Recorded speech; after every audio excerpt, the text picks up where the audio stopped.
কাছে পঞ্চম কদলীর বৃক্ষ চাইছ। কি হবে বৌমা, কি হবে ওই পঞ্চম কদলীর বৃক্ষ দিয়ে?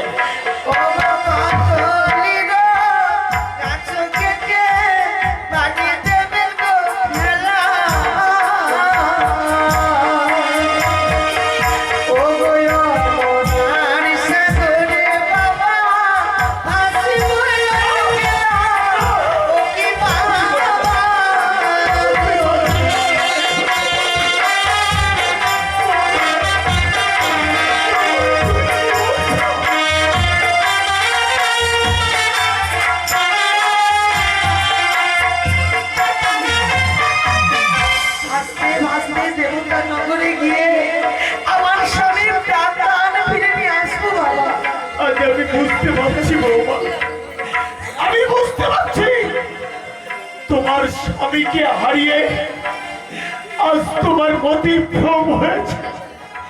স্বামী হারিয়ে আজ তুমি পাগলে মিশে গেছো।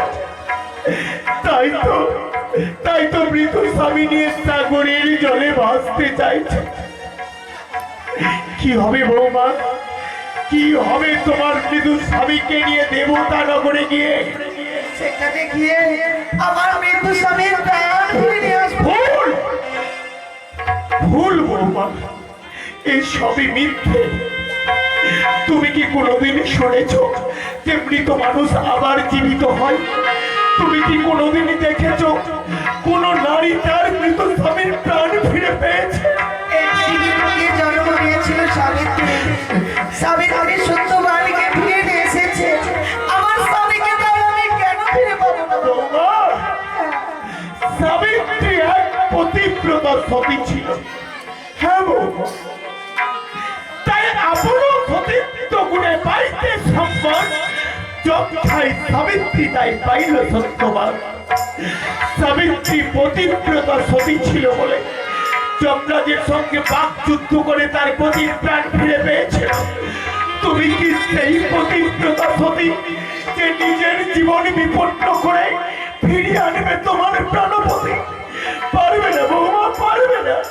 স্বামীর প্রাণ ফেরাতে গিয়ে হয়তো তোমাকে এই প্রাণ হারাতে হবে। বাবা, আজকে দিনে প্রাণের বিনিময়ে যদি স্বামীকে ফিরে পেতে হয় আমি তাই করব।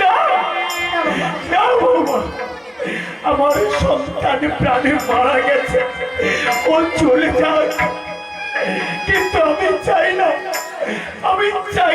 যে তুমি আমার মৃত সন্তানের জন্য তুমি তোমার প্রাণ বিসর্জন করো। আমি তোমার শ্বশুর ঠাকুর হয়ে তোমাকে অনুরোধ করছি, তুমি সাগরের জলে বেঁচে যেও না। সত্যি নারীর প্রতি মরে গেলে সতীরা কি করে বেঁচে থাকবে? আপনি কি ভুলে গেলেন সেই কথা? আমায় সতীত্ব পরীক্ষা করেছিলেন, ছায়া মায়ারূপে আমার স্বামীকে ফিরিয়ে এনেছিলাম, লোক গলায় সিদ্ধ করে দিয়েছিলাম। তবে সেগুলো যদি মিথ্যে হয়ে যায় তাহলে আমার বেঁচে থেকে কি লাভ? সেই দিনে তো আমার বড় ভুল হয়ে গেছে বৌমা, সেই দিনে তো আমার বড় ভুল হয়ে গেছে। সেই দিন আমি বড় আশা করে দুহাত ভরে স্বর্ণ কুড়োতে গিয়েছিলাম, কিন্তু আমি তো সেই দিনে স্বর্ণ কুড়িয়ে পাইনি। তাই দুহাত ভরে শুধু বস্ত্র কুড়িয়েছে। তারা হলে আজ কেমন করে টুকরে টুকরে খাতে হয়। বৌমা, যা হবার তা হয়ে গেছে। আমি চাই না যে তুমি আমার মৃত সন্তানকে নিয়ে সাগরের জলে ভেসে যাও। আমি তোমাকে অনুরোধ করছি, তুমি আমার মৃত সন্তানকে নিয়ে সাগরের জলে ভেসে যেও না।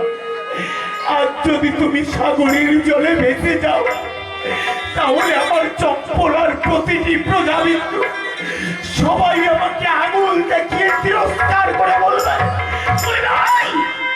ওই চলে যাচ্ছে চম্পলার অধীশ্বর চাঁদ, একটা নির্মম, একটা নির্দয়, একটা পাশা। গেছে বলে একটি অষ্টম বৎসরের নাবালিকা কন্যাকে মৃত সন্তানের সহিত সাগরের জলে ভাসিয়ে দিয়েছে। আপনি আমায় বলেছিলেন বৌমা যা চাইবে আমি তাই দেবো। যদি সত্যি আপনি দিতে চান তাহলে আমার স্বামীকে আমার বক্ষমাঝে তুলে তবে কি তোমার মৃত্যু স্বামী তোমার কাছে সর্বে সর্ব? হ্যাঁ বাবা। তাহলে যাও, চলে যাও তোমার মৃত স্বামীকে নিয়ে। কিন্তু হ্যাঁ, তোমার মৃত স্বামীকে নিয়ে ভাসবার আগে তুমি তুমি তোমার সর্বাঙ্গের অলঙ্কারগুলো আমাকে খুলে দিও। আজকে দিন আমার কাছে অলঙ্কার চাইতে পারলেন বাবা। যে অলঙ্কার আমরা স্বামীকে দেওয়ার জন্য পরিধান করে থাকি, যে দেখবে সেই তো আমার কাছে নেই। আমি দেবো বাবা, আমি কথা দিচ্ছি। কি করলাম আমি কি করলাম? এই অলঙ্কার তো আমি আমার মন থেকে চাইনি। আমি চেয়েছিলাম আমার বৌমাকে আমার মায়ার বাঁধনে বেঁধেলাম, কিন্তু এ কি হলো শিব শম্ভু? তুমি বলে দাও ঠাকুর, তুমি বলে দাও এখন আমি কি করবো?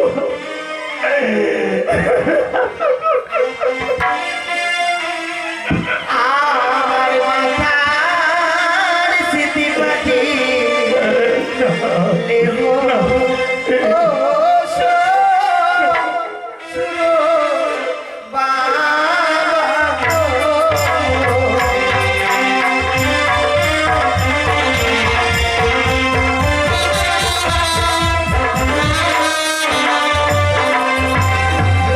ও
এবার আপনি আমার স্বামীকে আমার হস্তে তুলে দিন বাবা।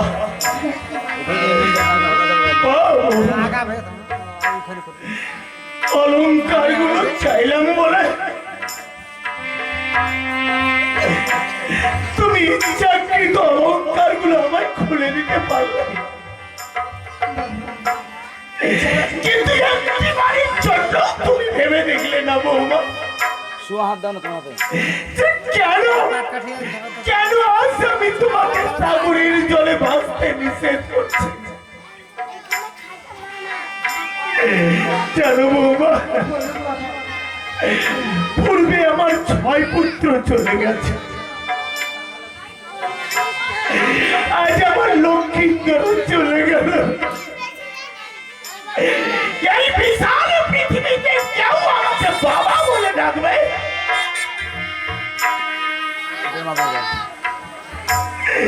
এমন আর কেউ রইল না। তাই আমি ভেবেছিলাম লক্ষ্মীন্দর যখন আমার চলে গেল, ও চলে যাও, তুমি যদি আমার রাজগৃহের থেকে আমাকে বাবা বাবা বলে ডাকো, অন্তত আমি আমার লক্ষ্মীন্দরের মরা মুখটা ভুলে থাকতে পারবো। কিন্তু আজ তুমি স্বার্থপরের মতো অলঙ্কার গুলো আমাকে খুলে দিয়ে মৃত্যু স্বামী নিয়ে চলে যেতে চাইছে। আমার স্বামীকে যে আমি ঘুরে নিয়ে আসবো বাবা, আমাকে বিদায় দিন। আমার এসে আমি বাবা বাবা বলে আপনাকে ডাকবো, আমায় বিদায় দিন বাবা। কিন্তু এখনো বহু মূল্যবান অলঙ্কারটি যে তোমার কাছে রয়ে গেছে বৌমা, কোথায় রয়েছে? আর সেই অলঙ্কারটিও যে আমায় খুলে দিয়ে যেতে হবে। আপনি বলুন আমার কাছে কোথায় অলঙ্কার রয়েছে? ও বুঝতে পারছো না তাই না? যে দেখো, তুমি যে সর্বাঙ্গে জড়িয়ে আছো বহু মূল্যবান অগ্নিপাস্ত্রের বস্ত্র, সত্যই যদি স্বামী নিয়ে ভেসে যেতে চাও, তাহলে পরনের বস্ত্র তুমি আমাকে খুলে দাও। এই অলঙ্কার আপনি চাইবেন না বাবা। যেই বস্ত্র পরিধান করে নারীর সমাজে আত্মসম্মানকে রক্ষা করি, আমি কি করে খুলে দেব বাবা? আমি নিজের মতোই ওই বস্ত্র আমি খুলে দিতে পারবো না। আমি জানি বৌমা, কোন নারী তার পরনের বস্ত্র তার শ্বশুর ঠাকুরের সামনে খুলে ফেলতে পারে না। কেন পারে না জানো?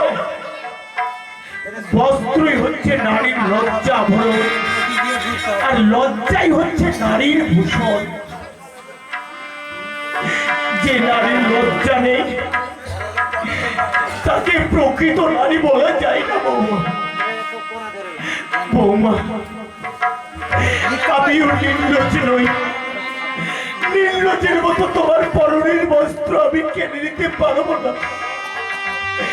আমি শুধু দু হাত পেতে তোমার কাছে ভিক্ষে চাইছি, তুমি আমায় ভিক্ষে দাও বৌমা। আমার মৃত সন্তানকে তুমি আমায় ভিক্ষে দাও। না, আমার স্বামীকে আমি দিতে পারবো না বাবা।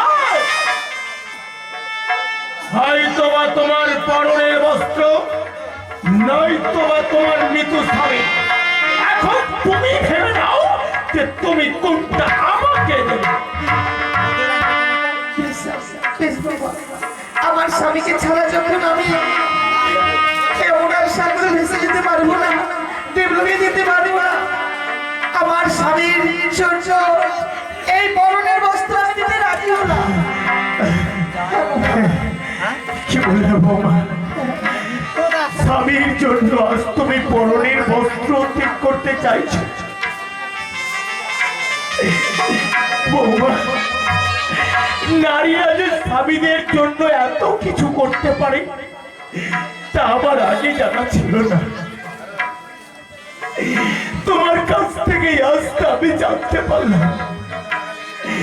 আজ মৃত স্বামীর জন্য তুমি তোমার পরনের বস্ত্র পর্যন্ত আমাকে খুলে দিতে চাইছো। আমি ভাবতেও পারিনি যে তোমার মৃত স্বামীর জন্য তুমি তোমার পরনের বস্ত্র আমায় খুলে দিতে পারো। বৌমা, তোমাকে আমি বাধা দেব এমন কোন শক্তি আর আমার নেই। তবুও বলছিলাম, স্বামী নিয়ে সাগরের জলে ভাসতে হলে কোনো কিছু অবলম্বন না করে সাগরের জলে ভাসা যায় না। বলো তো বৌমা, তুমি কি করে আমার মৃত সন্তানকে নিয়ে সাগরের জলে ভাসবে? কদমেরই ভেলা সোনার মঞ্জস তৈরি করে দিই। না, কেন বাবা? না বৌমা, আমি তোমাকে সোনার মঞ্জস দিতে পারি, কিন্তু কদমের ভেলা আমি তোমাকে দিতে পারবো না। কিন্তু তাছাড়া যে তা ভিন্ন তুমি আমার কাছে যা চাইবে নিয়ে যাও, কিন্তু কদমের বৃক্ষ তুমি কেন? এই পৃথিবীর আমি কাউকে দিতে পারবো না। কিন্তু কেন বাবা? বৌমা, তুমি জানো না আমি যেই দিন দক্ষিণ পাটন হইতে বাণিজ্য করে দেশে ফিরছিলাম, সেই দিন আমার ওই বাড়ির চ্যাংমুড়ি কালী, ওই কুচক্ষুনি কালীর চক্রান্তে আমার এক এক করে 14টি তরি কালী দহের অতল তলে তলিয়ে যায়। আর আমি একা চাঁদ ওই সাগরের জলে হাবুডুবু খাই। সেই দিন আমার প্রাণ বাঁচাতে কতবার কতজনকে চিৎকার করে ডেকে বলেছিলাম, তোমরা কে কোথায় আছো, আমার প্রাণ চাই, তোমরা আমাকে রক্ষা করো, তোমরা আমাকে বাঁচাও। কেউ আসে না। তুমি বিশ্বাস করো বৌমা, সেই দিন আমার প্রাণ বাঁচাতে কেউ এগিয়ে আসে। ওই দেখো আমার চম্পলার প্রতিটি স্থানে সারিবদ্ধ শুধু কদলের বৃক্ষ। ওই কদলের বৃক্ষই সেই দিন আমার প্রাণ বাঁচিয়েছে। তাই তো আমার চম্পলার সর্বত্রে আমি কদলের বৃক্ষই রোপণ করেছি। এই কদলের বৃক্ষকে তো আমি মূল্যহীন করতে পারবো না বৌমা, এই কদলের বৃক্ষকে আমি মূল্যহীন করতে পারবো না। শোনো বৌমা, সন্তান আমার প্রাণে মারা গেছে, তার এখন আমার কাছে কোনোই মূল্য নেই, কিন্তু যেই কদলের বৃক্ষ আমার প্রাণ বাঁচিয়েছে তার মূল্য আমার প্রাণের চেয়ে অনেক অনেক বেশি। তাই একটি মূল্যহীন বস্তুর জন্য আমি একটি মূল্যবান বস্তুকে মূল্যহীন করে অপমান করতে চাই না। তুমি যদি কদলের বৃক্ষের মূল্য আমাকে এনে দিতে পারো, তবেই তুমি কদলের বৃক্ষ পাবে। একটি কদলের বৃক্ষ আমি তোমাকে দেব না। আজকে দিনে কদলের বৃক্ষের মূল্য না দিলে আমার স্বামীকে আমি দেবলোকে নিয়ে যেতে পারবো না। তোমরা চম্পলা নামে বাসিব, শুনেছি যার কেউ নেই তার নাকি সকলই রয়েছে। আমার মতো হতভাগী নারী পৃথিবীতে যেন কেউ না হয়, কোনো মায়ের কন্যা যেন বিধবা না হয়, কোনো ভাইয়ের বোন যেন আমার মতো অভাগিনী না হয়, কোনো বাবার মেয়ে যেন আমার মতো স্বামীকে না হারায়। আমি আপনাদের কাছে যাব, আপনারা যে যা পারবেন আমায় দান করবেন। আপনাদের কৃপাতে আমি দেবলোকে আমার স্বামীকে নিয়ে যাব। এই দুটো হাতে যে যা চেয়েছিল আমি দান করে দিয়েছি, এই দুটো হাতে আজকে আমি ভিক্ষে চাইছি। হায় রে আমার ভাগ্য, ও গো একটি পয়সা দিন গোয়া, একটি পয়সা